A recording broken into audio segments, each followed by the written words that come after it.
right, the first song that I want to talk about is the song You Like Me Too Much. This is off the album Help. And I think Help is actually, we're talking about underrated songs, but I think Help is probably one of the most underrated Beatles albums of all time. I think it's overshadowed by some other albums that came out in that time from the Beatles, like A Hard Day's Night, I know is probably a little bit more famous, and it's got the movie that goes along.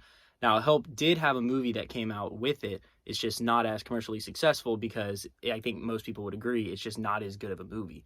And George Harrison at this point hadn't written a lot of songs. I think this actually might be, if not his first, one of his first songs that he ever wrote that would go onto an album. And a lot of people, I've been looking at some rankings of Beatles songs, and people have this pretty low, saying that it's not really that great, kind of repetitive. But I really think it's a creative and just different sounding song, especially considering that a lot of the older Beatles stuff, it has a very similar sound, and this one kind of stands out. It has the saloon piano sounding kind of intro, and I think that George does a pretty good job of writing a song for being a younger writer at this time.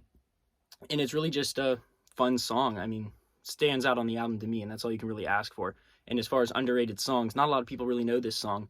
The Beatles, while they wrote so many songs, it's hard to find songs that are like truly underrated. Even their most unknown songs still have hundreds of thousands of views on YouTube, but that's just the nature of being one of the most, if not the most famous band of all time. But this is a great underrated song. If you don't know it, I would go check it out. Next, I got the song I'll Get You. Now, this was one of the last Beatles songs that I heard for the first time. It's a B-side to She Loves You. So it wasn't on an actual album, but you can find it on, some of their compilations of songs. Now, it definitely has that older sound for the Beatles, so if you're not as big of a fan of the older, more simple Beatles songs, you might not like this one as much, but I'd still recommend you go listen, especially if you're a Beatles fan or you're trying to get into the Beatles. It's got a really repetitive intro and really catchy sound, and I really am drawn to the verse. The chorus is not anything crazy by their standards, but the verse melody stands out to me as a good melody, so I like this one. It's from 1963. Another song that I like and is underrated, and even though they didn't write it, it's still, I think they did a great job for their first album putting it on there. It's called Baby It's You, and the reason why I like this song, I think, is because I'm just a big fan of doo-wop music, and it's some of the closest that the Beatles got to, like, true traditional doo-wop. It's not anything crazy, and they didn't even write it, but if you're into slower songs or if you're into doo-wop, go check it out. It's off of Please Please Me, so it's from 1963. It's a pretty cool song.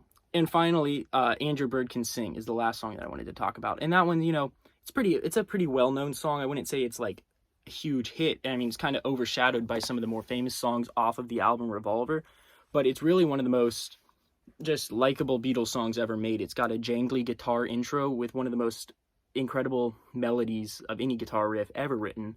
And it's a great song, and it's a really easy song to get into. And it was one of the first Beatles songs that ever really stood out to me, even when I was younger, just because it's such a likable song. It's a really interesting song. Thank you for watching, and if you have any idea for any music video ever, and you comment it down below, I'll probably make a video on it, because I don't really have much of a selecting process when it comes to making videos on any topic. So thank you for watching, and I'd really enjoy it if you would subscribe so that we could make more videos and have more engagement. Thank you.